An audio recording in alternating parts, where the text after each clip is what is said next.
Hey, metaphysical Christians. It's good to see everyone. I am joined here by Amanda today. Hey, Amanda, how are you? Hey, I'm good, Katie. Nice, nice. We're coming to you really bright and early on this Wednesday. And we're going to talk about a topic that comes up a lot in this group and something I know a lot of you have experienced. And it's the phenomena of deconstruction. And Amanda's an expert. So, Amanda, what is deconstruction for? I'm an expert. Let me Yes. tell you what it is. So the way that I define it is deconstruction really is pulling out and examining these beliefs that we have either been given or assumed to see if they are still connecting and true. So a lot of us have been given our faith over years, and so deconstruction can just be the process of examining, okay, what fits, what doesn't, is there toxic teaching in this? Are there cultural values that I no longer adhere to? And how do I get down to what I actually believe? And can you give me an example of some of the big ones that may come up for a lot of people? The ones that, keep you up at night? Oh, well, yeah, right? Like patriarchy, racism, but this could also be purity culture or just this, Yeah. right? Like it could also be the prosperity gospel. It can also be, right, like working yourself to the bone, not having any Mm. boundaries. So it can really span these kind of bigger ideas to these really small things that we don't realize may not be from God, Okay. and maybe part of the Christian culture that we grew up in. Okay. As soon as you said purity culture, I was pre-bracelet, but I had a card. Yes. Oh I had a yeah, that card. Yeah. I'm The, still unraveling some of those things.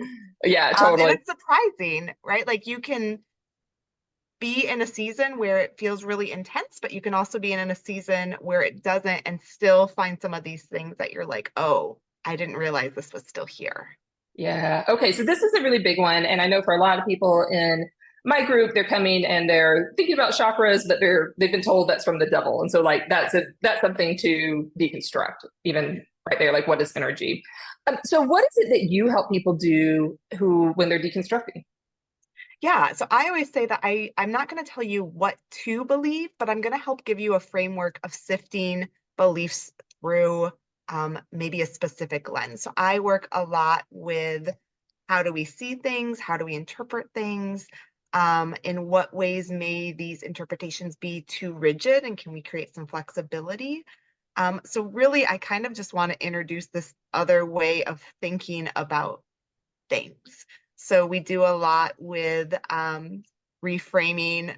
I can only think of my heady word. So I'm also a clinical social worker, so bringing in some of my therapy background in this too, but like wonky cognitions, these things that we think are true but may not be, and may actually be giving us more distress as we interact with our faith. So we do a lot of that. We talk about what are some easy ways that we can connect with God? If we've always been told you have to do it this way or this way or this way, is that really the only way that you can connect with God? Cool. And so you do this with small groups, and I know you have some free trainings. You do different coaching with people. Yeah, yeah. Right now, I have a group that I primarily do. I'm hoping to do some more individual offerings, and then from time to time, I have some free offerings too. Cool. So I think one thing that a lot of people experience is they feel like this has to be all or nothing. So just tell us, like point blank, can you still be a Christian while or after you deconstruct? Yes, yes. And all or nothing would be what I would call an unhelpful thinking style, which I think can Yeah. happen a lot in different traditions that we grow up in, this kind of black and white thinking, it's either this or this. And is it possible that there could be something in between? So, yes, I tend to be the helper for people that are interested in staying connected to their Christian faith in some way. Um, and the statistics are pretty good that even after Nice. deconstruction, that there is some elements of faith that remain. And generally, for people who are interested in the reconstruction side of this, the prognosis is pretty good that you can hang on to a faith that you are connecting with. Cool. And so this could be, I'm just going to use a really like big example and tell me if this is along the line. I think a lot of people are taught you must believe in Jesus, say the sinner's prayer, and then you go to heaven. And so, but that could be an example of extreme black and white thinking, and there's room for other ways of thinking about like Jesus' role in salvation. Yeah, yes.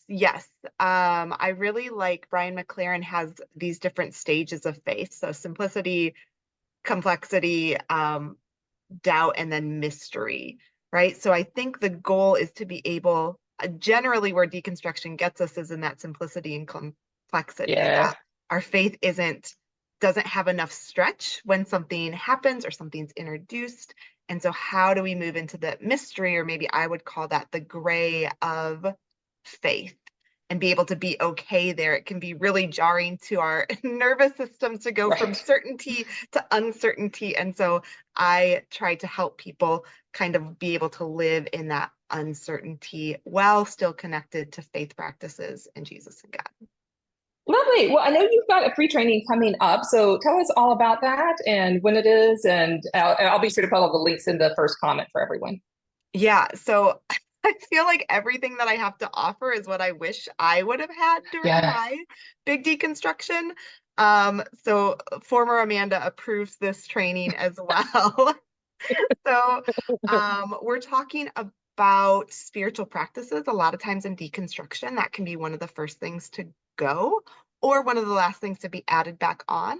And when I say spiritual practices, I just mean practices that bring us into the presence of God, or the noticing of the presence of God. So when I deconstructed, I know prior to that, I was trying to have quiet time every day because that's what you're told you're supposed to do. And even back then, I don't think that was the best method for me personally Right. to connect with God. It's a lot of Um, pressure. yeah, you end up feeling Yeah. guilty if you don't do it. And so this training really is about what are maybe these really easy ways that we can sense God's presence throughout the day, so that we are still feeling this connection without these tropes that we've been told of, like, this is the only way to connect with God. So it's called Cool. And the so, art of everyday yeah, faith for doubters. lovely. And like without having to have your QT or your quiet time.